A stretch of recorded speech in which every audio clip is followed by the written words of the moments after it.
Buenas, bien, les vengo a hablar hoy sobre los 4 tesoros de la acuarela. ¿Por qué 4 tesoros?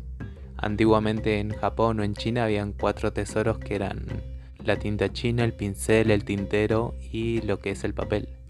En este caso esta técnica evolucionó y de ahí se podría decir que tiene alguna inspiración la acuarela. Entonces yo creo que en mi experiencia al menos hay 4 tesoros de la acuarela también. En primer lugar, el primer tesoro que les presento es el papel.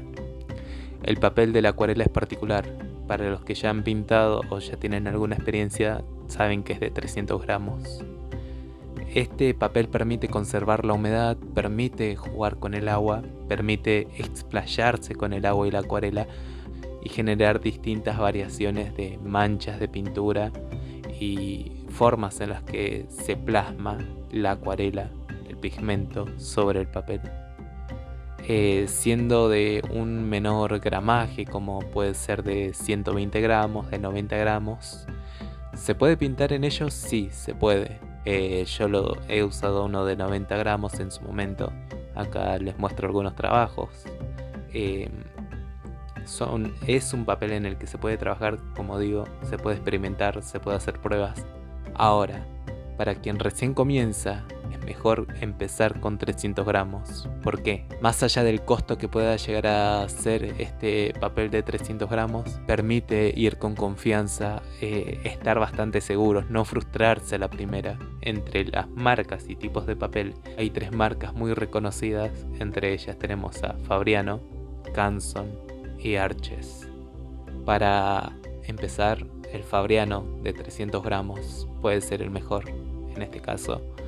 Y si no, para apenas empezar, al menos les recomiendo, si no quieren adquirir algo tan costoso como es el papel de 300 gramos, vayan por un papel de 240, 210 gramos para arriba. Proseguimos ahora con el segundo tesoro, que es el agua. ¿Por qué el agua es el segundo tesoro? Bueno, el agua es el que hace, cuando apenas empezamos, el 80, el 60, el 70% del trabajo. Nosotros tenemos la técnica. El agua tiene el medio y la característica de secarse cuando crea necesario. El agua es un elemento natural con el cual nosotros nos hacemos el socio y empezamos a trabajar con ella.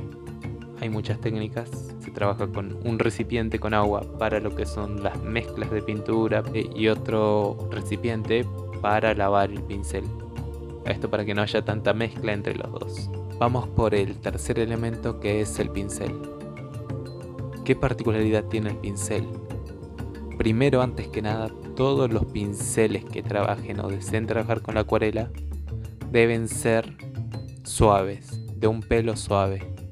Van a notar acá en una serie de pinceles que les voy a mostrar que todos ellos son bastante suaves y tienen la particularidad también de que pueden absorber bastante agua, así también como pigmento de la acuarela. Este es el Daga, este otro es el Liner y por último tengo el de punta redonda. Actualmente la mayoría de acuarelistas trabaja con este tercero, el de punta redonda. Te recomiendo mucho el Daga. El Daga es muy versátil, se puede trabajar tanto en formato de líneas, es decir, una línea que recorra todo el papel y sea similar o se asemeje a una recta, y también tiene por otro lado una punta que permite aplicar el formato de línea. Si van a anteriores videos y tal, muchas veces el 50 o el 70% del trabajo lo hago con el Daga. Finalmente, para terminar, el tesoro más importante, la acuarela. No es la acuarela. El tesoro más importante es la cinta de papel, al menos para trabajar en esta técnica. ¿Por qué la cinta de papel?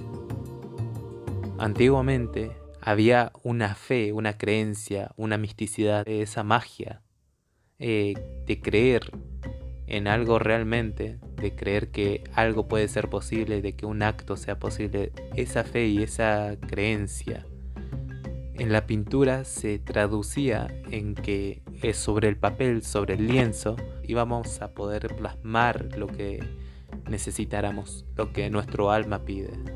Con el tiempo, con el avance de la tecnología, eso se va perdiendo, el papel pasa a ser un papel ordinario. La cinta de papel nos deja recuperar esa perspectiva de esa fe, de esa creencia, nos deja recuperar algo.